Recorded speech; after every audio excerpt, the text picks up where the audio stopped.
Bonjour chers internautes, c'est Il Pastore pour vous donner quelques extraits datés de 2008 sur la question de l'écuménisme. En Italie, mais pas simplement, la question de la crise de l'écuménisme, question qui est évoquée souvent, on parle beaucoup d'hiver de l'écuménisme, en gros à partir de l'an 2000. L'introduction de cet ouvrage, Entre crise et espérance, contribution au dialogue écuménique, est écrite donc par le théologien vaudois Fulvio Ferrario. Écoutons donc un court extrait. C'est le numéro 2 de l'introduction, crise de l'écuménisme avec un point d'interrogation. Je ne saurais en dater le début. Oui, donc l'auteur évoque l'encyclique en 1995 de Jean-Paul II. C'était l'encyclique Ut Unum Sint. Il est question d'un texte sur plusieurs aspects assez problématiques, selon l'auteur vaudois, mais qui cependant exprime quand même une attention sur ce thème et une volonté de discuter. À la suite de ce texte-là, la crise apparaît évidente. En voici quelques aspects. Donc l'auteur donne 4 explications à cette crise.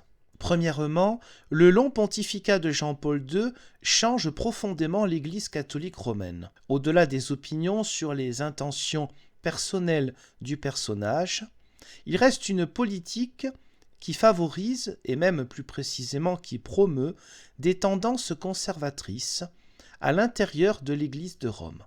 Cela apparaît particulièrement au niveau de la nomination des évêques. Des conférences épiscopales entières sont normalisées, entre guillemets, et alignées sur la curie romaine. Parallèlement, la Congrégation pour la doctrine de la foi, qui est guidée par Joseph Ratzinger, réduit au silence, destitue, censure de nombreux théologiens critiques dans le monde entier, développant ainsi une œuvre d'intimidation à l'égard de leurs collègues. Plusieurs mouvements grandissent, comme Communion et Libération, les néocatéchumènes, mais aussi l'Opus Dei de José María Escrivá de Balaguer, qui exprime indubitablement un engagement fort du laïcat, mais qui ne semble pas particulièrement aller dans la direction du dialogue ni avec la société, ni la culture moderne, ce qui semblait être pourtant la volonté de Vatican II. De telles dynamiques ne se traduisent évidemment pas positivement pour l'écuménisme. Deuxième point, Rome manifeste avec une clarté croissante un intérêt privilégié dans ses rapports avec les églises orthodoxes. Pour dire la vérité, ces dernières réagissent de manière assez réservée, surtout pour la raison selon laquelle ils considèrent une invasion catholique, une sorte de prosélytisme à leurs yeux, dans les territoires traditionnellement orthodoxes. À cela s'ajoutent les tensions provenant de la question de l'uniatisme, c'est-à-dire les chrétiens orientaux d'obédience romaine. Il existait bien une déclaration très importante de 1993, la déclaration de Balaman au Liban, la 6e rencontre du Comité théologique mixte international orthodoxe catholique romain, pour exprimer officiellement le fait que la méthode ancienne de l'uniatisme est terminée et que l'écuménisme ne saurait évidemment se confondre avec le fait de manger, si j'ose dire, un territoire ou une partie d'un diocèse ou de prêtres ou d'évêques de l'autre église, évidemment. Malgré cette déclaration, les tensions sont demeurées vives. En tout cas, que ce soit l'Église catholique romaine ou que ce soit les églises orthodoxes, il semble qu'elles ont peu d'intérêt pour le rapprochement avec le protestantisme. Ils ressentent une souffrance de ce que fait le protestantisme. Souffrance parce qu'ils considèrent qu'il existe une violente et irresponsable autosécularisation des églises protestantes, notamment sur les questions éthiques, et aussi une indifférence de leur part au motif de la conviction que le protestantisme classique est entré dans une crise irréversible, ce qui le rend moins présent sur la scène internationale. Paradoxalement, ça en fait ce n'est pas vraiment un paradoxe, Rome semble très intéressée à prendre au sérieux majoritairement le monde pentecôtiste, qui sur le plan écuménique est assez peu disponible, mais plus proche sur les questions morales. Troisième point, qui selon l'auteur expliquerait la crise ou les crises de l'écuménisme. Le dialogue entre les églises protestantes et Rome, mais cela est analogue et de manière plus radicale encore entre Rome et les églises orthodoxes, est conditionné par le refus insistant de Rome de reconnaître les autres comme des églises à proprement parler. Cela est dû principalement sur la manière différente de comprendre le ministère de l'épiscopé, c'est-à-dire la gouvernance locale, ministère de l'évêque en théologie catholique romaine et théologie orthodoxe, qui est le prédicateur, l'officiant, le prêtre, entre guillemets, du diocèse, et les autres prêtres sont ses délégués pour tout le diocèse. Là où est l'Église, c'est là où est l'évêque, pour résumer un petit peu rapidement, alors qu'en théologie protestante, là où est l'Évangile et les sacrements, baptême et sainte seine, là est l'Église. Qu'il y ait un système épiscopal personnel, côté luthérien, anglican, méthodiste, mais de manière différente, ou pas, ou un système plus collégial comme dans les traditions notamment réformées, baptistes et autres. La raison aussi qui peut apparaître, c'est que pour Rome, le protestantisme n'a pas maintenu une véritable succession épiscopale. On voit ça dans le dialogue avec la communion anglicane et les églises luthériennes notamment. Dans la phase actuelle, rappelons que ce texte date de 2008, cette conviction catholique romaine ne constitue pas le symptôme d'une différence, mais il s'agit d'une vraie et propre asymétrie ecclésiologique. Le catholicisme, au contraire des églises protestantes, manifeste une difficulté marquée à comprendre la possibilité même d'ecclésiologies diverses de la sienne. D'une part, Rome semble accueillir l'idée d'une possible unité des églises dans la diversité. De l'autre, cependant, les limites dans lesquelles cette diversité serait acceptable apparaissent tellement restreintes. De fait, un pluralisme ecclésiologique effectif est exclu dès le départ.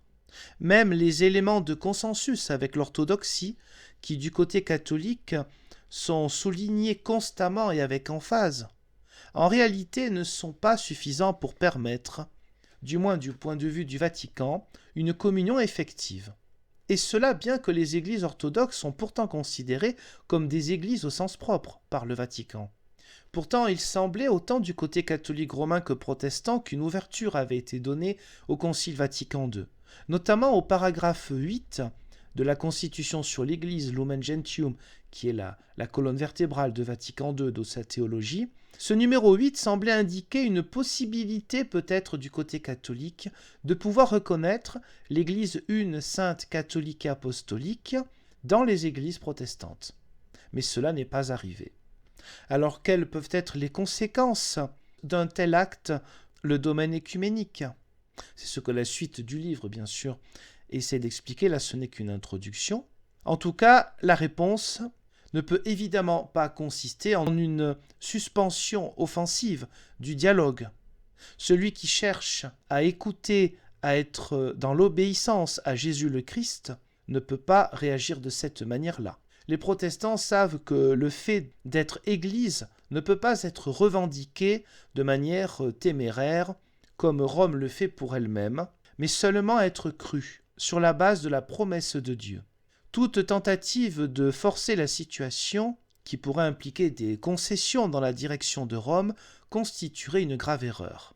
L'engagement actuel des églises de la Réforme semble consister dans la confiance, et avec fermeté en même temps, sereine et réaliste, dans le fait que la faiblesse de Dieu est plus forte que des hommes, même des ecclésiastiques, persévérant entre-temps dans le dialogue, dans les formes que la situation peut rendre possibles. Quatrième explication, selon l'auteur, sur la crise de l'écuménisme, toujours en 2008, la conséquence la plus directe de l'action de Rome, c'est la négation de toute forme d'hospitalité eucharistique, intercommunion ou célébration commune de la scène du Seigneur. Toute tentative d'ouverture dans cette direction a été immédiatement arrêtée par les instances vaticanes. Dans les pays où les catholiques et les protestants vivent ensemble dans des proportions symétriques ou au moins comparables, cette interdiction suscite fréquemment des réactions d'impatience dans les deux camps. Mais là encore, dans ce cas, il appartient aussi aux églises de la Réforme d'en prendre des leçons. Que la scène du Seigneur, dite aussi communion, soit en réalité un moment et un signe de division entre les églises, constitue un paradoxe spirituellement tellement problématique que Dieu en demandera compte. Le protestantisme peut seulement affirmer, en parole et en acte, que la scène du Seigneur, célébrée dans les églises protestantes, est mémoire de l'offrande de communion de la part de Dieu, dans son Fils, par l'œuvre de l'Esprit.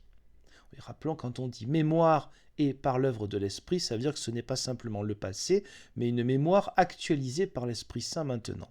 Cela est lié à la dernière scène de Jésus avec ses disciples avant de mourir sur la croix, et cela est lié aussi au repas joyeux et tout autant provocateur consommé par Jésus, et aussi avec ceux que des personnes pieuses voulaient exclure. Pour une telle raison, la scène célébrée par les protestants est ouverte à tous ceux qui sont interpellés par ce Jésus.